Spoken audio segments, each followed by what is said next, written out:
بسم الله الرحمن الرحيم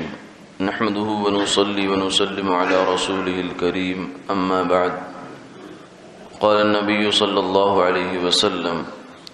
من جهز غازيا في سبيل الله أو خلفه في أهله كتب الله له مثل أجره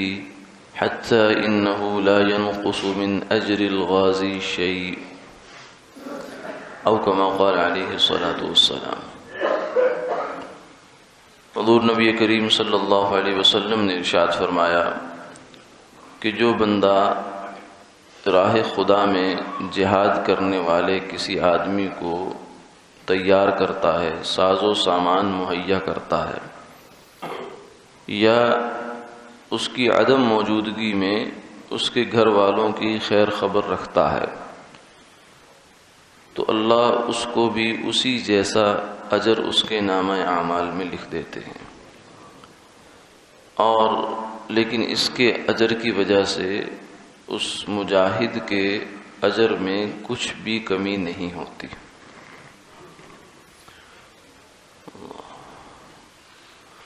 اللہ رب العزت نے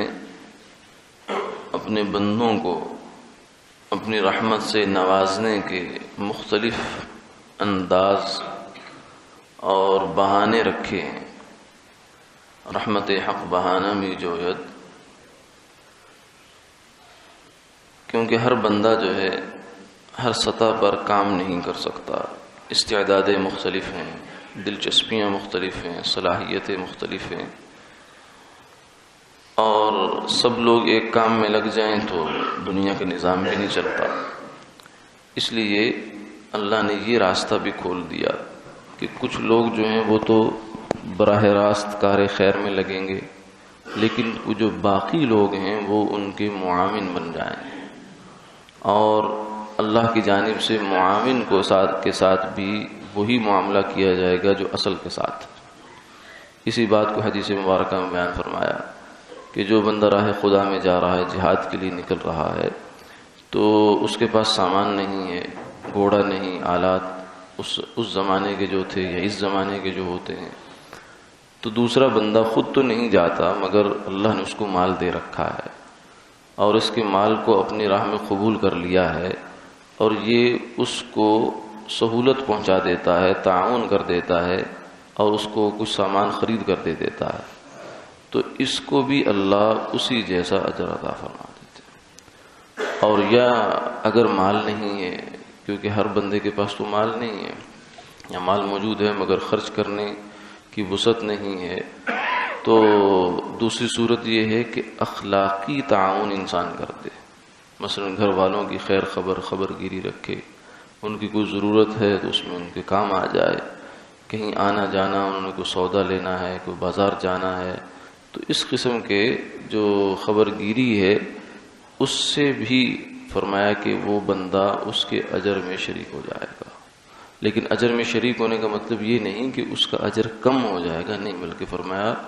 اس کے اصل بندے کے اجر سے کچھ بھی کمی نہیں ہوگی، یعنی اس جیسا اجر اللہ تعالیٰ اس کو عطا فرمائیں گے۔ دنیا میں بھی ضابطہ ہے کہ جو کسی کام میں سہولت کار بنتا ہے، تعاون کرنے والا بنتا ہے،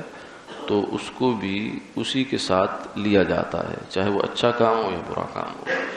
تو آج کل کے زمانے میں اگرچہ اس حدیث پاک کے جو الفاظ ہیں براہ راست ان پر ہمارے لیے عمل کا موقع شاید نہیں ہے، لیکن کار خیر کوئی بھی ہے تو اصول اس میں یہی چلے گا۔ یعنی ایک بندہ پڑھ رہا ہے، طالب علم ہے، ہم وقت نہیں نکال سکتے، خود نہیں پڑھ سکتے، تو ہم اس کے ساتھ تعاون کرتے ہیں، اس کی تعلیم کے حصول میں اور اس کے علم کے حصول میں اس کو سہولت پہنچا دیں، اور اس کی مشکلات کچھ ختم کر دیں،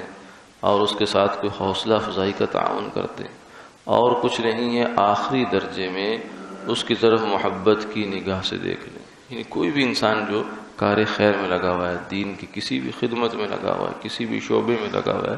اس کی طرف ہم محبت کی نگاہ سے دیکھیں، اور جتنا ہو سکتا ہے اس کے ساتھ تعاون فرما دیں، اخلاقی ہو، مالی ہو، معاشرتی ہو، تو انشاءاللہ اس حدیث مبارکہ کی روشنی میں یہ بات سمجھ میں آتی ہے کہ اللہ سب کو اجر میں برابر کے شریک کر دیں گے۔ اور انشاءاللہ سب کی منزل ایک ہو جائے گی. وآخر دعوانا الحمدللہ رب العالمین. کل انشاءاللہ حضرت اقدس مفتی محمود الحسن شاہ صاحب مسعودی دامت برکاتہم العالیہ عمرے کے سفر سے بحمدللہ آج شاید کسی وقت میں رات کے وقت میں تشریف لائیں گے،